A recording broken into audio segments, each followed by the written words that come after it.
He knows how to open your eyes and let you see that there be more with you than against you. But, you know, the producer, the director of this program is sitting behind and she's pushing buttons and she's also listening. And she said, Mike, you know, there's a scripture about God never leaving you nor forsaking you. And I think that'd be a good scripture about not being alone. Don't you think that's a good one? That, you know, he'll never leave us. He'll never forsake us. And therefore, we're going to get into that. And it comes across my mind. That was, if you want to know where that is, that's Hebrews chapter 13, verse 5. But the book of Hebrews, by its very nature, is a historical book, and it's always pointing back to the Old Testament. So it's pointing back to a scripture in Deuteronomy chapter 31, verse 6. And the context is, God was establishing his covenant with his people, and he was reaffirming to them that no matter what you go through, no matter what I tell you, no matter where I send you, I will never leave you. I will never forsake you. But we made a reference to that being Old Testament, and we said that we had a covenant now with better promises. Right. It's a better covenant. What makes it better? And I said that this covenant is ratified not by the blood of bulls and goats. Oh, that sounds like book of Hebrews? Yeah. But the blood of the Son of the living God. It's permanent blood. It's blood that completely washes away my sin. It doesn't cover me. It. It washes it away. It obliterates it. And it rejoins me to the living God so that now my relationship is even better than they could understand before.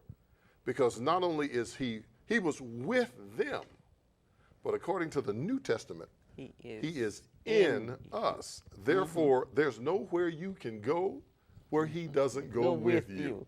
He will never leave you because he's in you. But I want to give you an appreciation of how not only did we get there, but the disciples of Jesus were ordinary, hard-working men who were they were accustomed to Jewish tradition.